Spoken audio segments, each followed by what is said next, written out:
নমস্কার। আমি কমল দাস, বর্ধমান 24 নম্বর ওয়ার্ডে বলছি। আজকে আমরা এক বৃন্তে দুটি কুসুম।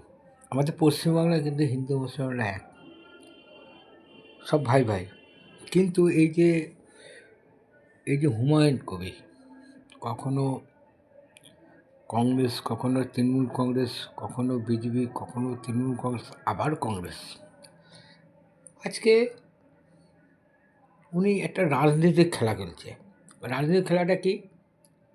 রাজনীতিক খেলাটা হলো মুসলিমদের মুর্শিদাবাদ বা বহরমপুরে এক কাট্টা করা দিয়ে ও এরপরে একটা দল করে বা অন্য দলে গিয়ে ওটা জেতার চেষ্টা করতেছে। ওইখানে একটা বাবরি মসজিদ করবে। আরে বাবরি মসজিদ করবে কেন? বাবরি মসজিদ কেন? আপনি আমাদের দেশে অনেক মুসলিমরা ইংরেজ দেশের লড়াই করে শহীদ হয়ে গেছে। যেমন আমি বললাম টিপু সুলতান, যেমন নবাব সিরাজউদ্দৌলা। আমাদের হিন্দুরাও খুব শ্রদ্ধা করে নবাব সিরাজউদ্দৌলাকে। তাদের নামে করুক, টিপু সুলতানের নামে করুক, যারা ওরা দেশের লোক। আচ্ছা, আকবরকে বাবরকে বাবার হলো আবার জ্বর, সার হলো ওই ঔষধে। হ্যাঁ, বাবর হচ্ছে আরবের লোক। আরব থেকে এসে ভারতে এসছে, ভারতে লুটপাট করে ভারতের যত হিন্দুদের সব মুসলমান করছে। ওরা তো এই যে যারা বলছে তারা তো হিন্দুর লোক, এইটা কিন্তু বুঝতে পারতেছে না। আমি মনে করি যে আব্দুল কালামের নামে করুক, সে আমাদের ভারতের গৌরব। আমাদের ভারতের যে পারমাণবিক বোমা আবিষ্কার করছে সেই লোক, তার নামে করতে পারত। টিপু সুলতানের নামে করত, যারা ইংরেজদের সাথে লড়াই করে শহীদ হয়েছে। মানে নবাব সিরাজউদ্দৌলার নামে করতে হতো, কিন্তু করে নাই।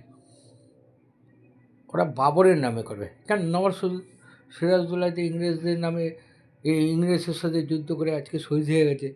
টিপু সুলতান ইংরেজদের সাথে যুদ্ধ করে শহীদ হয়ে গেছে।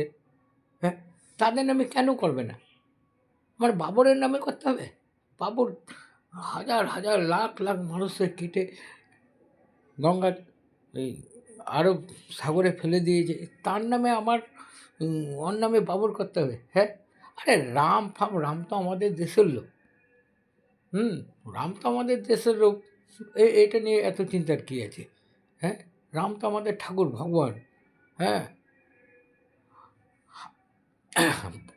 বাবর কি ভগবান? আমি মনে করি টিপু সুলতান আমাদের কাছে ভগবান। আমি মনে করি সিরাজউদ্দৌলা আমাদের কাছে ভগবান, হিন্দুদের কাছে ভগবান। কেন ওদের নামটা কেন করে না?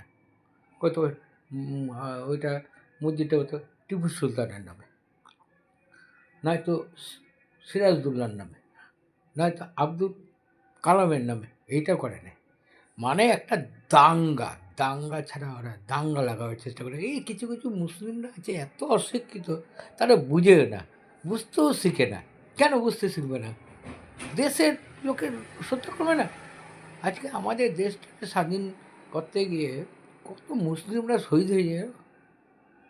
হাজার হাজার মুসলিম আজকে এই যে সিঁদুরের যে মহিলাটা, হ্যাঁ, অ্যাকশন করলো, বিমান নিয়ে ওখানে পাকিস্তানের উপরে বোমিং করলো, এটা শ্রদ্ধা করা উচিত তো। এই হুমায়ুন কবির দেশটাকে আমাদের পশ্চিমবঙ্গটা শেষ করে দেবে। কেন এসব? আমাদের ইমিডিয়েট হুমায়ুন কবিরে অ্যারেস্ট করা উচিত। তাহলে কি পাইছ? দেশের সাথে আমার দেশের খাবার, আমার দেশের পড়বা, আর খালি লাগাবা, আমাদের হিন্দু মুসলিমের দাঙ্গা লাগাবার চেষ্টা, ও তো দাঙ্গা লাগাবার চেষ্টা করতেছে, বাস্তব কথা বলি, ওসব লোক ভালো না। একবার বিজেপি, তখন যখন বিজেপি, তখন রাম ভালো, তখন রাম ওর কাছে ভালো। এখন কি? এখন বাবর ভালো। কেন?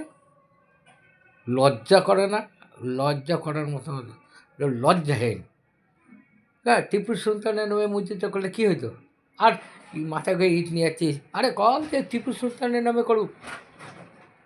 যারা ইট নিয়ে যাচ্ছে কও যে আমাদের নওয়াজ সিরাজউদ্দৌলার নামে করুক, আপত্তি আছে? আমরা শ্রদ্ধা করবো, আমাদের হিন্দু ছেলে, আমি বলছি হিন্দু ছেলে।